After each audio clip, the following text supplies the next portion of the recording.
Stay in touch with us on Facebook and Instagram at Younique Yet Connected.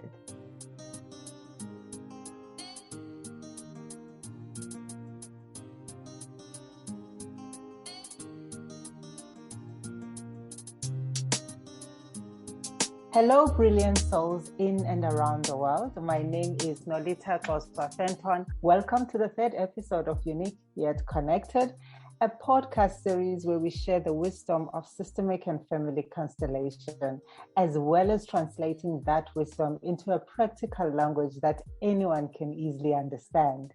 The theme for this episode is relationships and family systems. The last podcast was really eye-opening and powerful. I'm excited about this week's episode. And as usual, I'm with Kinga. Let's get into the show. Thank you, Noli. Hello, dear listeners. Let's start with a quote from Indra Thorsten Price's book, Hear Your Relationship with Family Constellations. Sustainable solutions and permanent changes are available only once we become aware of what is contained in our mindset concerning the themes of our relationships and love. In other words, we first need to become aware of what we carry over and reenact in our relationships. Only when we look at the whole picture, the relational context of our whole family, are we able to come in contact with the causes of our relationship conflicts and truly become able to begin to process underlying issues. This allows for deep healing of relationship problems and development of our own relationship skills. Wow, Kinga, I love this. And so our mindset contains themes of relationship and love. And because they are set in our minds, we carry them over and reenact them in our relationship. Oh my, this is just mind-blowing for me. And I would like us to get into the first phrase, sustainable solution and permanent changes. Can you break that down for us? Yes, sustainable solutions and permanent changes. Yes, just again, sustainable and permanent.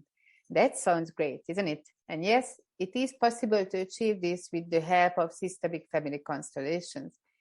It is possible to turn around your existing circumstances and create the new life you always dreamt of for yourself. And it's never too late to start afresh. I've seen constellation where the lady was actually 82 years old, first constellation. So it's never too late. And even the word change might scare some of us. It is still possible. I am one of the living examples of how systemic work can change one's life, because I used to be the person who hated change. The word even would create that my stomach would tie itself into a tight knot. And I always expected that it would bring with a total destruction, would take away all good things and replace all of them with bad things. Now I know that this fear made me stuck in my old patterns.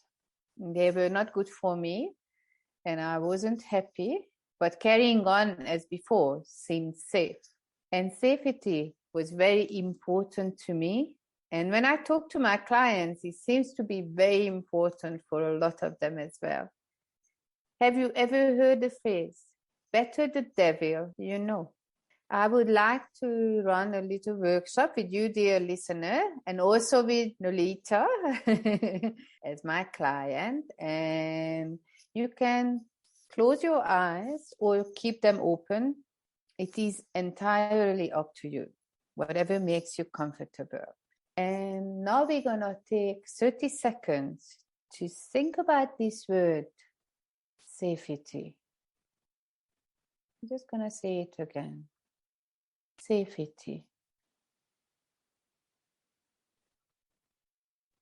What does it mean for you?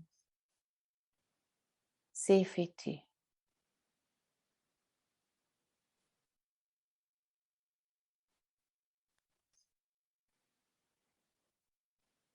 How does it feel in your body to say this word?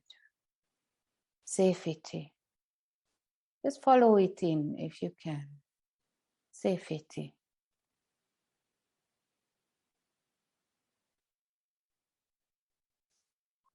Is it surrounding you or concentrated to one point? Safety.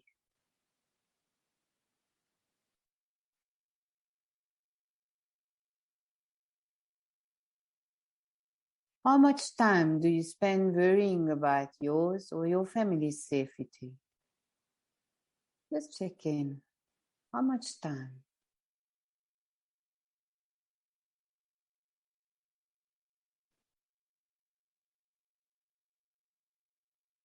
Is there something that you would be ready to give up to keep the feeling of safety?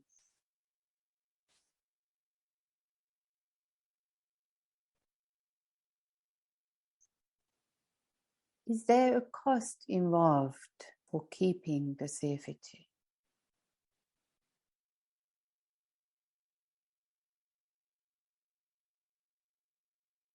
When you are ready, you can open your eyes if they were closed,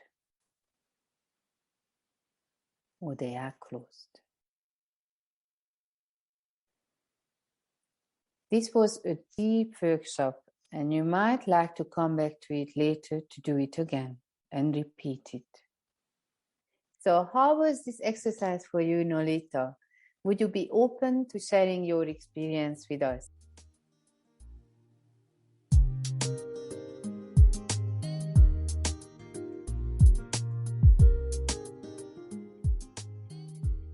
I'm breathing in and out deeply.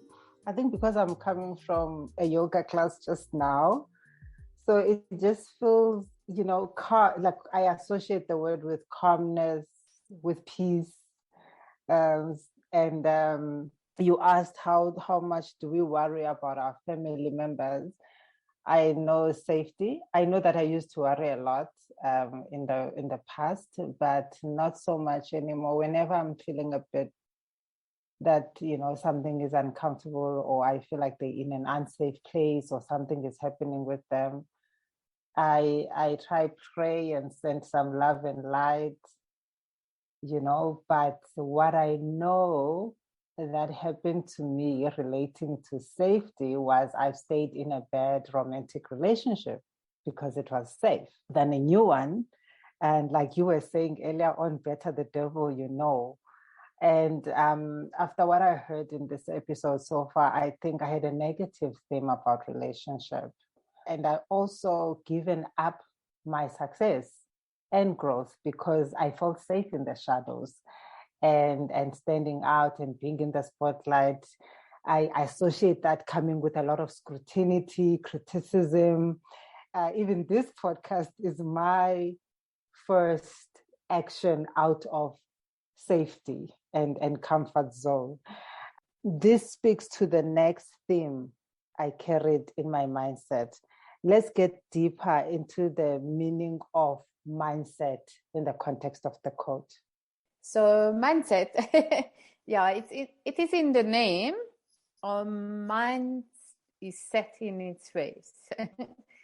And we tend to believe that we make our decisions based on facts, and our mind is a rational thinking machine, which we are totally in control of.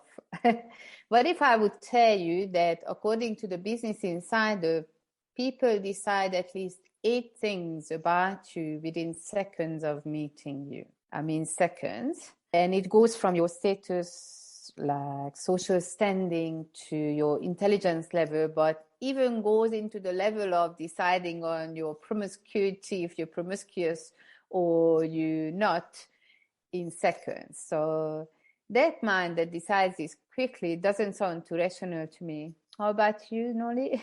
Not at all. Okay, this sounds especially true when we look at the fact that the assumptions about you, because obviously they don't know anything about you, so they're mainly based on the other person's upbringing and the social norms that he learned as a child. And one of the most important needs of a child is to feel safe, safe in the family, safe in society. Most similar is the child in thinking, in behavior to his caretakers and the surrounding adults.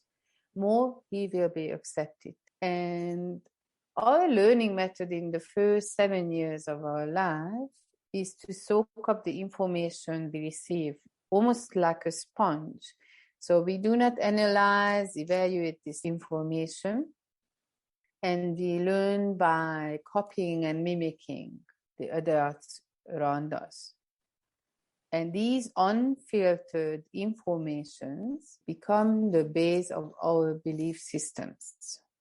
And unknown to us, later on, when we are older, all this new information, what we get, we will filter it through this subconscious measuring system, which was created up to about the age of 7. And our mind is kind of set and molded into this rigid order of norms, taboos, rules, expectations, and assumptions we inherited from the people who were responsible for our upbringing.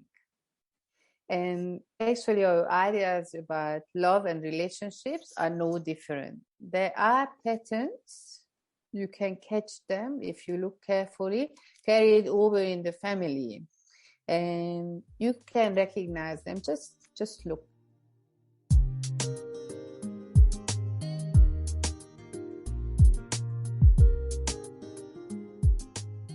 This explains a lot about everything, and I'm getting insights, clarity, shifts, and perspectives all in one episode. And then I hope you are also getting your own insights, and you can share them with us in the comment box or inbox us at Younique Yet Connected, both on Facebook and Instagram. And then, Kinga, you're on fire in this episode. I see this, can you take us through carry over and reenact? What does that mean? What we carry over and reenact. So as I mentioned just now, behaviors are often not based on our own experiences, but on family norms and belief systems. But it actually can go beyond this.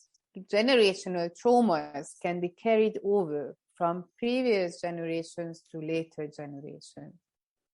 And there are numerous studies to support this fact.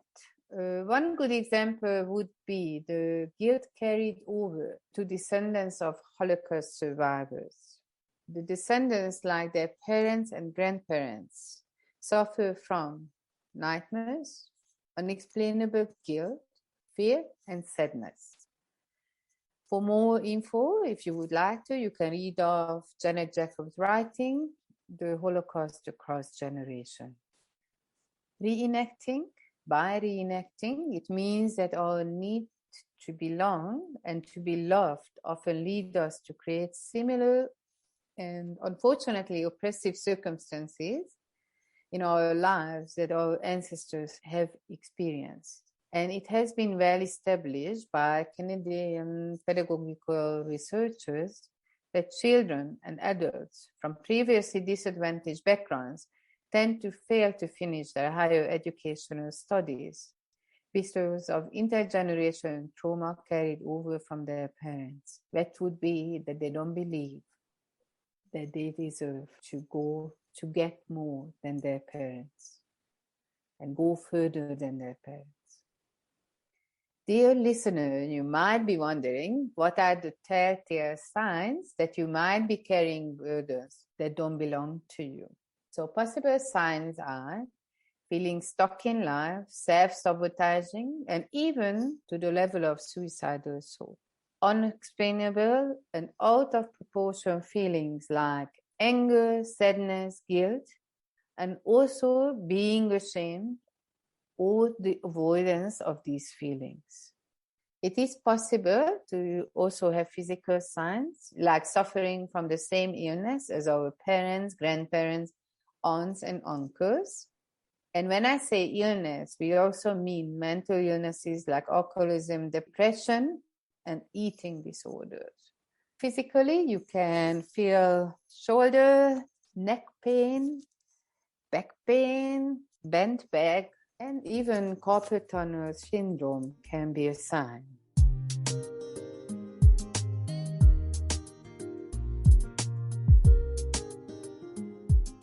Thank you very much, Kinga, for sharing those signs. I know most of us can relate to them. Do share your thoughts and questions in the comments box. We are very interested to hear what your signs are or what signs you can relate to. What I related to was feeling stuck. We worked to that one and still working that one. What would you say, Kinga? And also there was there is a pattern of alcoholism in my family. So yeah, so this is another insight that just came up today. This short extract has had a lot in it, and we couldn't possibly put everything in one episode. So our time is up for this episode, and we will come back to the same quote and the theme in the next podcast episode called Relationships and Family Systems. So to be continued. So if you feel like you're experiencing limiting patterns or relationship issues and would like to have an individual session, book a family constellation session with us on our socials, Facebook or Instagram. Our handle on both platforms is at Younique Yet Connected. Thank you for listening to our episode. And another big thank you to Nick Mons from That Guy Productions for making us sound fabulous and on point. We're looking forward to hearing from you. Like our pages and engage with us on Instagram and or Facebook at Younique Yet Connected, Younique spelled YOUNIQUE. Stay unique, stay connected, and remember you are one of a kind, and we can only create a really meaningful podcast together. Siyabulela till the next episode. Thank you. Thank you.